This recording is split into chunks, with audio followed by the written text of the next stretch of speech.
자, 여러분 안녕하세요. 황진범입니다. 이번 제20강 결산 회계 처리에 대한 설명을 한번 해보도록 하겠습니다. 결산 회계 처리는요, 문제에서 출제가 돼요. 많이 출제되지 않고 뭐 한 두 문제 정도에 출제되는 걸로 알고 있고요. 결산 회계 처리는 4개의 파트로 나누어서 진행을 할 거예요. 왜냐면은 결산 부분은 결산 회계 처리가 총 12가지 정도 됩니다. 그래서 12가지 정도 되는 부분을 진행을 할 거고, 그래서 이연분계하고 발생분계는 2개의 파트이기 때문에 그 부분은 제일 마지막에 23강에서 진행을 할 거고요. 그래서 현재 지금 20강이기 때문에 20강, 21강, 22강은 몇 개의 파트로 나누어서, 그러니까 3개, 4개 정도 나누어가지고 진행을 해가지고 여러분들께서 좀 결산 부분이 좀 많이 중요해요. 그렇기 때문에 이거는 그 시험 문제를 떠나서 여러분들이 향후 이후에 전산회계라든지 전산세무회계라든지 그러한 부분을 공부를 하실 때 많은 도움이 될 거예요. 그래서 그러한 부분을 염두에 두고 진행을 하는 거기 때문에 여러분들 웬만하면은 결산 문제는 꼭 끝까지 보아주시고, 비록 힘들지만 결산 분계를 꼭 잘 이겨내시길 바랍니다. 자, 오늘 재무회계 중에서 가장 어려운 파트가 결산 회계 처리입니다. 그렇기 때문에 최대한 천천히 진행하도록 하겠습니다. 자, 볼까요? 결산이 어떤 거냐? 자, 첫 번째 줄부터 읽어볼게요. 12월 31일 한 해를 마무리하는 결산은 매우 중요하다. 학계 잔액 시산표에서 작성하고 결산 분계 후에 수정 후 학계 잔액 시산표를 검토하여 모든 것을 마무리한다. 결산 분계 종류는 12가지 정도 되고요. 각 하나씩 회계 처리 및 결산 분계에 대해서 설명해 보기로 합니다. 결산에 대한 회계 처리는 사실 12가지라고 얘기는 했지만, 사실 실무에서는 이제 이 부분에 대해서 나열을 했을 때 필요한 부분만 발췌해서 회계 처리를 하도록 되어 있어요. 그러니까 필요 없는 부분은 회계 처리를 안 하는 거죠. 그래서 실무에서는 이제 필요한 부분만 처리를 하기 때문에 12개를 다 쓸 수는 없어요. 그래서 많이 써봤자 뭐 한 6, 7개 정도 아마 되지 않을까 싶고요. 저희 회사도 제가 이제 직접 결산을 회계 처리하긴 하지만 많아봤자 4, 5개예요. 4, 5개. 그러니까 많아봤자. 그래서 별로 안 쓰여요, 사실 의외로. 그래가지고 결산 회계 처리 12가지 정도 되는 부분을 이제 한번 해보도록 하겠습니다. 사실 실무 가면은 뭐 어떤 거 할지 몰라요. 일단 알고는 계셔야 돼요. 자, 첫 번째 결산의 정의입니다. 자, 첫 번째 줄에 줄 거면 돼요. 결산은 12월 31일에 작성합니다. 여러분들 12월 31일에 회계 처리 할까 안 할까요? 안 해요. 주로 이제 결산은 진행할 때 언제 진행하냐면은 2월 달에 주로 진행해요.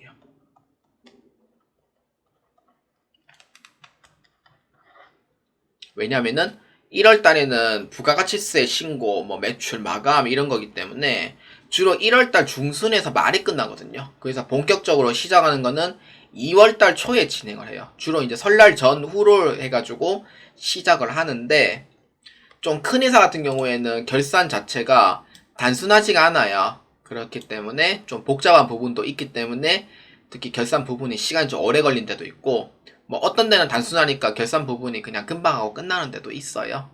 그래서 주로 이제 결산은 2월 달에 진행하는 거고, 그러니까 날짜만 12월 31일자고 결산은 2월 달에. 우리가 그 회계 처리한 시점이 뭐죠? 과거 지향적이잖아요. 그래서 우리는 과거 지향적에 의해서 이제 작성을 하는 거예요. 그렇기 때문에 첫 번째 줄에 줄 거면 돼요. 자, 실무에서는 부가가치세 신고서 마감 및 매출 마감이 1월달 중순에 끝나기 때문에 실제 결산은 1월달에 진행을 하고요. 늦으면 2월. 그래서 이제 재고자산의 기말 재고액은 여기 줄 거면 돼요. 12월 말에서 1월 1일에 주로 진행한다. 선생님, 12월 말이는 이해는 했는데 1월 1일은 왜 해요? 물어보면은 1월 1일에 신정이기 때문에 일을 안 해요. 이때 기말 재고액 짜는 경우가 많단 말이에요. 그렇기 때문에 주로 1월 1일에 진행하는 곳도 있고요. 특히 감사법인은 회계사랑 같이 와가지고 기말 재고액 다 확인하고 갑니다. 그래서 이렇게 해서 조사하는 경우가 있고요. 이때 이제 뭐 12월 말일에 하는 경우도 있고 1월 1일에 하는 경우도 있고. 근데 1월 1일에 일하는 곳은 12월 말자에 다 끝냅니다. 그래서 기말 재고액은 수량 결정 방법 아시죠? 실사법하고 계속기록법을 확인해서 주로 혼합법으로 이용을 합니다. 근데 회사 특정상 이제 실사법만 하는 데도 있고요. 그 다음에 종류가 뭐 그렇게 없는 데는 계속기록법 해가지고 끝내는 경우도 있고. 이렇기 때문에 결산 정의는 이렇다라고 보시면 돼요. 자, 그래서 결산 절차는 이제 회계 순환 과정, 우리 회계관리 1급에서는 회계 순환 과정 안 배우거든요. 그래서 회계 순환 과정이 회계관리 2급에 나와요. 그래서 회계 순환 과정은 거래부터 시작을 해서 분계 원장까지 가다가 우리 단계는 2단계예요. 수정전 시산 결산 분계 이 부분이요. 이 부분이 여러분들이 해야 되는 단계예요. 총 12가지를 여러분들이 직접 하고 그 다음에 이 나머지는 누가 해요? 컴퓨터가 그냥 클릭 한번 하면은 그냥 끝 이렇게 돼요. 그래서 방금 마감 후 2월까지 진행을 해주시면 됩니다. 뭐 이 부분은 그냥 읽어만 보세요. 자, 그 다음에 세 번째 결산 분계입니다. 자, 결산 분계 여러분들 중요해요. 그렇기 때문에 첫 번째 줄에 자 읽어만 볼게요. 끝에 전산 프로그램으로 5가지의 자동 결산과 7가지의 수동 결산 정도로 나눠져 있고요. 물론 실제 기업에선 다 쓰는 건 아니라고 했었어요. 그래서 필요한 부분만 회계 처리하고 회의관리 2급에서 이걸 복사한 티가 나네. 회의관리 1급에서 12가지 정도 해가지고 하나씩 자세하게 한번 보도록 하겠습니다. 사실 이거는 복사 붙여넣기 할 수밖에 없는 게 제가 책을 만들어도 다 집어넣기 때문에 예, 그렇고요. 여러분들이 이제 필수로 회사 갔을 때 만약에 취업했을 때 필수로 갔을 때 하면은 이 1번 그 다음에 2번 3번은 안 하는 데도 있어요. 뭐 필요하면 하고 필요 없으면 안 하고 그 다음에 4번도 지금 현재 회사에서는 거의 안 쓰거든요. 그래도 주로 이제 5번 그 다음에 6번 그 다음에 7번 그 다음에 9번은 외화가 있는 회사만 쓰는 거고 10번은 유가증권 있는 회사만 쓰는 거고 11번, 12번 주로 이렇게 사용한다 보시면 돼요. 회사에서 무조건 필수로 해야 된다라고 하면은 하나, 둘, 셋, 넷, 다섯, 여섯, 7개 7개네 7개 정도 기본적으로 사용을 하더라 이렇게 보면 돼요. 그러니까 많이 사용해야 7개고 진짜 더 많으면은 여기 있는 거 다 쓸 수도 있고 그러니까 이렇게 이제 보시면 돼요. 6, 7개는 그냥 쓴다고 보시면 돼요. 자, 첫 번째 기말 재고 자산입니다. 기말 재고액은요 2편 2장의 재고 자산에서 설명을 했습니다. 같은 내용이니까 또 설명할게요. 자, 기말 재고액은 첫 번째 줄 끝에 주재료 및 부재료를 계속기록법, 실사법, 혼합법에 의해서 결정하고 있어요. 그래서 이제 이게 세 가지 뭐죠? 계속기록법, 실사법, 혼합법. 자, 수량 결정 방법이에요? 단가 결정 방법이에요? 맞습니다. 수량 결정 방법입니다. 그래서 이 상에 의해서 기말 재고액을 결정한다는 거죠. 자, 그래서 기말 재고액의 회계 처리는 이렇게 처리한다 라고 보시면 돼요. 그래서 프로그램은 자동 결산이기 때문에 수동으로 입력하지는 않거든요. 그래서 여러분들은 이제 프로그램에서는 결산자료 입력을 통해서 기말 재고액만 딱 쳐주면은 컴퓨터가 분계 처리를 따다다다다다 해줍니다. 그래서 이렇게 처리한다 라고 보시면 되겠고요. 그 예를 들어서 한번 설명해 볼게요. 기초재고액 50만원, 단기순 매입액 200만원, 기말재고액 20만원의 경우 상품 매출원가 분계 처리한다. 뭐 기초재고액하고 단기순 매입액은 판매 재개를 해야 되니까 더해줘야 되는 부분. 기말재고액은 판매 후 남은 금액이니까 판매한 게 아니잖아요. 그래서 빼줘야 돼요. 그래서 매출원가는 이제 판매 시 순수 원가잖아요. 그래서 기말재고액은 판매한 게 아니니까 그 부분은 빼줘야 된다는 의미가 되는 거예요. 그래서 기초재고액 단기순 매입에 더해주고 기말재고액 빼면은 230만원에 해당하는 매출 원가니까 자산은 시간이 지나면 비용을 바뀝니다. 그렇기 때문에 비용을 처리해 주셔야 돼요. 비용은 어디? 차변으로 처리합니다. 그래서 차변에 상품 매출 원가로 처리하고요. 대변에는 상품으로 해가지고 처리해 주시면 되겠습니다. 선생님, 이때 상품은 타계정 적용 안 해요? 라고 물어볼 수 있잖아요. 이거는 순수 판매이기 때문에 타계정 적용은 하고 있진 않아요. 혹시나 또 물어볼까봐 이렇게 적어봅니다. 자, 그래서 재무상태표에 반영하면은 이제 기말 재고액 있죠. 요 상품 이 부분이 나중에 내년 1월 1일 되면은 기초 재고액이 될 거예요.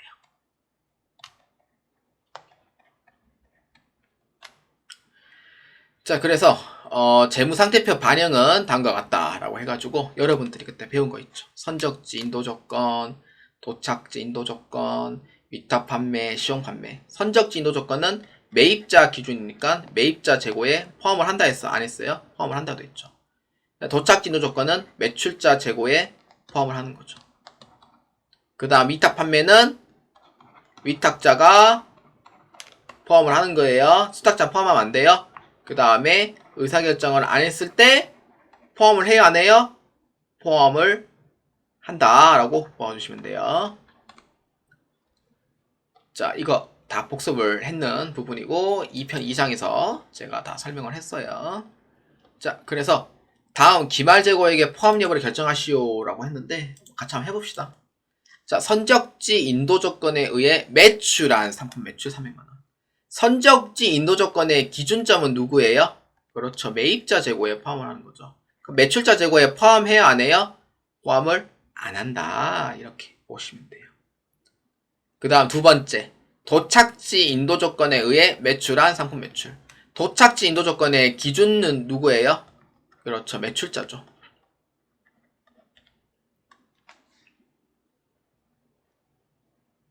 자, 그 다음 세 번째.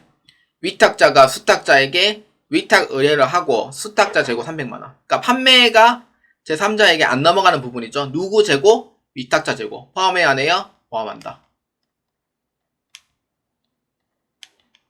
그 다음 네 번째. 고객이 매입 의사 표시한 재고 200만원. 매입 의사 표시를 안 했을 때 기말 재고액을 본다고 했었죠. 매입 의사 표시를 했다라고 하면은 포함해야 하네요? 포함 안 합니다. 그래서 이렇게 해서 여러분들이 꼭 알아두시길 바랍니다. 자, 그 다음 기말 재고액에서 재고자산 감모 손실과 재고자산 평가 손실 다 배운 내용이죠. 한번 더 볼까요? 자, 재고자산 감모 손실입니다. 실제 수량과 장부상 수량이 다른 경우 부패, 파손, 도난, 자연재해 등으로 인하여 정상적인 감모는 매출원가에 포함하되 비정상 감모는 뭐예요? 영업의 비용으로 처리한다 라고 했었습니다. 자, 이때 재고자산 감모 손실은 기말재고액에서 차감해야 하네요. 기말재고액에서 차감을 해줍니다. 그러니까 정상이든 비정상이든 다 무조건 차감이에요. 그리고 재고자산 평가 손실. 자, 볼까요? 원가 금액과 시가 금액을 비교할 때 시가 금액이 원가 금액보다 낮은 경우에요. 낮은 경우 차익만큼 재고자산 평가 손실로 처리를 합니다. 근데 재고자산 평가 손실은 매출원가에 포함을 하고요. 재고자산 평가 손실 충당금으로 처리하되 회복하는 경우에는 장부 금액을 초과할 수 없다라고 2편 2장에서 제가 설명한 바가 있습니다. 그래서 이 부분도 역시 기말재고액에서 어떻게 해줘야 돼요? 차감시켜줘야 되는 거죠. 자, 이렇게 해서 처리해 주시면 됩니다. 자, 예로 한번 볼까요? 12월 31일자 기말재고액은 다음과 같다. 재고자산 감모 손실, 재고자산 평가 손실, 회계 처리하래요. 자, 볼까요? 자, 일단은 재고자산 감모 손실은 실제 수량과 장부 수량 있잖아요. 그러면은 지금 수량이 다르잖아요. 그러면은 몇 개 차이 나요? 자, 실제 수량은 1850개고 장부상 수량은 2000개니까 몇 개 차이? 150개 차이 나는 거죠. 이때 원가 금액을 해야 돼요? 시가 금액을 해야 돼요? 원가 금액을 정해주면 돼요. 그러면은 이 중에 50개는 정상감모고 150개는 비정상감모인 거죠. 그래서 이렇게 해서 계산을 해주시면 되는 거고, 그 다음에 평가 손실은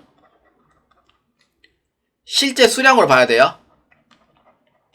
없는 재고를 기말 재고에 넣으면 안 돼요. 그래서 1850 곱하기 얼마? 원가 금액과 시가금액 비교했을 때 원가 금액이 더 높은 경우를 의미를 하죠. 그래서 그 차익이 얼마예요? 400원 차이 나죠. 그래서 1850에서 400원만큼의 재고자산 평가손실로 처리를 해주시면 되는 거예요. 그럼 두 개 다 기말 재고에서 다 착감을 해주셔야 됩니다. 자, 그렇기 때문에 자 보면은 다음과 같죠. 실제 수량이 1850개, 장부서 수량이 2000개에 150개 차이. 50개는 정상에다가 100개 비정상이에요. 50개 매출원가 포함은 판매한 걸로 보기 때문에 회계 처리 안 하거든요. 근데 비정상 간모는 영업의 비용으로 처리해 주셔야 돼요. 이렇게. 그리고 재고자산 평가손실은 400원에 1850개만큼 계산해 주면 됩니다. 그래서 74만원만큼 매출원가에 포함시켜주면 됩니다.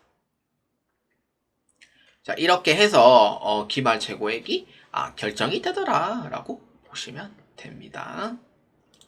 자, 그 다음 두 번째 감가상각비입니다. 감가상각비에 거기 첫 번째 줄에 줄 것이면 돼요. 유형자산과 무형자산으로 시간의 지남에 따라 가치가 하락하게 된다.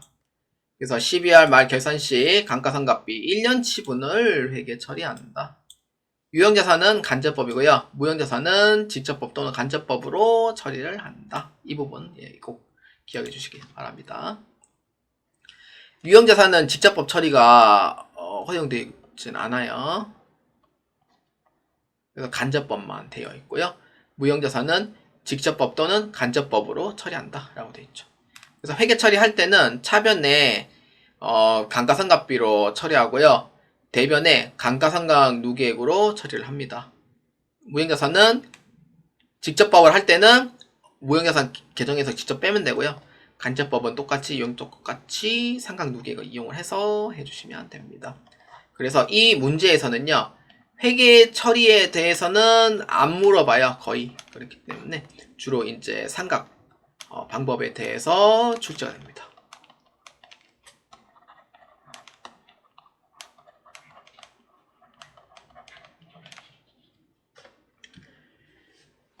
자, 그렇기 때문에 이미 제가 이제 그 유형자산 파트에서 설명을 했기 때문에 이 부분 생략하고요. 자, 감가상각비 정도 한번 복습해보는 셈으로 자 한번 봅시다. 자, 첫 번째 2024년도 1월 1일 기계장치 5천만원 보통예금으로 이체하고 회계 처리하였다. 자, 정률법입니다. 정률은 45%이고요. 정률법 적용한다고 되어 있고 상각기간은 5년, 내용에서 5년이죠. 감가상각표를 작성하고 2025년 12월 말자 감가상각 회계 처리하시오입니다. 정률은 45%이며 산식은 이렇게 하시면 돼요. 여러분 다 배웠죠? 그래서 잔존가치는 5%가 지금 포함되어 있습니다. 그래서 취득 금액이 5천만원이니까 처음에는 상각 누계액이 없어요. 0.45 하면 되죠. 그래서 얼마니까 2250만원. 잔액이 2750만원 남죠. 그래서 2750만원에서 0.45 하면은 1230만 5천원. 그래서 잔액은 1512만 5천원 남고 거기에 0.45만큼 주면 되는 거죠.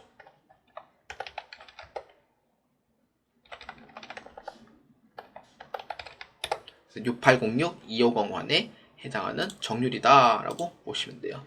그래서 정률법은요 주로 2차 기간, 3차 기간을 많이 물어봐요. 그래서 이때 해당하는 감가상각비는 얼마이고 누계액은 얼마냐 이렇게 해서 많이 물어보기 때문에 이 산식을 잘 기억해 주시길 바라고요. 회계 처리할 때 2025년도 12월 말자 할 때는 이 금액으로 처리해 주는 거예요. 1237만 5천원만큼 이렇게 회계 처리를 해 주시면 되겠습니다. 자, 그 다음 두 번째, 이제 무형자산인 경우에는 이제 뭐 정률법 해도 되고 정해법 해도 되고, 근데 합리적으로 할 수 없을 경우에는 정해법으로 제가 한다 했었죠. 그래서 정해법으로 하되 잔존가치는 없고 기간은 25년간 상각해 주면 돼요. 똑같죠? 정해법은 이렇게 늘 상각 비용이 일정하니까 이렇게 해서 처리해 주면 되죠. 그래서 25년만큼 나왔을 때 200만원씩, 직접법을 했을 때는 특허권에서 직접 차감, 간접법으로 했을 때는 누계액을 만들어서 간접 적용을 이렇게 해주시면 됩니다. 그래서 문제에서는 월할 삼각도 나오니까 월할 삼각도 당하지 마시고 하면 돼요. 자, 그 다음 세 번째. 대손 삼각비, 대손 충당금 및 기타의 대손 삼각비, 대손 충당금입니다. 자, 이 문제도 역시 문제에서 출제되어 있긴 한데 어렵진 않아요. 그렇기 때문에 대손삼각비라는 정의를 봐야 되겠죠. 뭐죠? 첫 번째 줄, 매출 채권, 외상 매출금 받으러움에 대해서 돈을 못 받을 것으로 대비하는 거예요. 상대방 회사가 돈을 줄 기미가 안 보여요. 그래서 일단은 내 돈으로 일단은 먼저 돈 띠먹을 돈을 적립을 해놔요. 그래서 결산 시 설정 금액만큼 적립을 하는 거예요. 그러니까 이 회사가 5천만 원 정도 떼먹을 것 같으니까 5천만 원의 10% 정도는 일단 적립을 해놓자 라는 의미가 대손 상각비, 즉 대손 충당금을 의미를 하는 부분이에요. 그리고 두 번째 줄, 기타의 대손 상각비는 기타 채권, 미수금, 장단기 대여금, 선급금 등 돈을 못 받을 것을 대비를 해서 결산 시 설정 금액만큼 적립을 하는 거예요.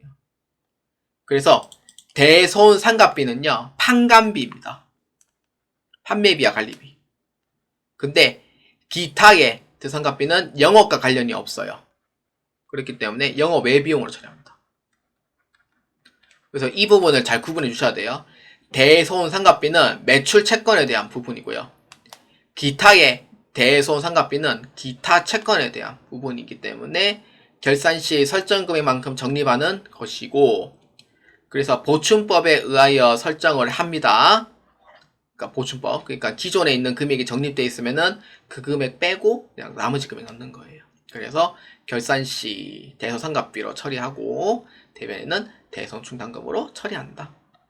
이 계정 과목 그 회계 처리 방법은 외울 수밖에 없어요. 왜냐하면 패턴이 같기 때문에 오히려 이해하는 것보다는 외우는 게 더 빠르고 금액을 결정하는 부분만 잘 해주시면 어렵지 않게 하실 수가 있습니다. 자, 그래서 이런 의미죠. 회사, 야, 돈 받아야 되는데 돈을 못 받아가, 돈 떼먹고 도망갈 것 같은데 이러면서 이 정도는 못 받을 것 같으니 대손금을 미리 적립을 하자라는 의미가 대손 충당금의 취지다라고 보시면 됩니다. 이해되시죠? 그러니까 돈을 못 받을 걸 대비를 해서 회사가 이제 일단은 어느 정도 적립을 해놓고 진짜 돈 떼먹었을 때 비상금 용도로 이제 쓰는 거예요.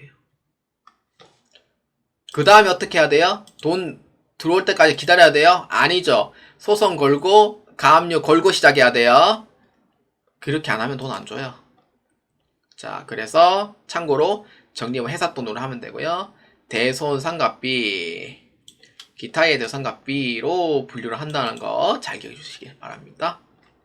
자, 그래서 우리는 대손상각비 설정 및 회계 처리에 대해서 한번 봅시다.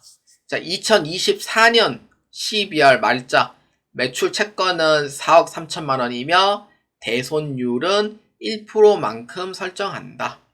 기존의 대손 충당금 잔액은 100만 원이 존재한다. 보증법에 의하여 설정한다.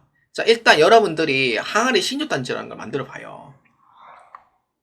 자, 그래서 기존에 있는 금액이 얼마 적립되어 있냐면은 5만원짜리 20장, 즉 100만원이 적립되어 있어요. 안에 이제 5만원짜리 20장이 있다고 생각하면 돼요. 근데 이번에 12월 말자에 돈을 조금 적립을 해놔야 돼요. 얼마 적립을 할 거냐? 4억 3천만원의 1%예요. 얼마예요? 그러면은 430만원이죠. 내가 430만원까지 적립을 해야 되겠어요. 그러면은 얼마 더 넣으면 될 거냐? 플러스로. 그러면 기존에 100만원 있으니까 430만원까지만 채우면 돼요. 얼마? 그렇죠. 추가 금액이 330만원까지 넣어주면 되는 거예요. 이게 바로 대손 충당금이다 라고 보시면 돼요. 이게 바로 보충법이죠. 대손 충당금이라고 보시면 돼요.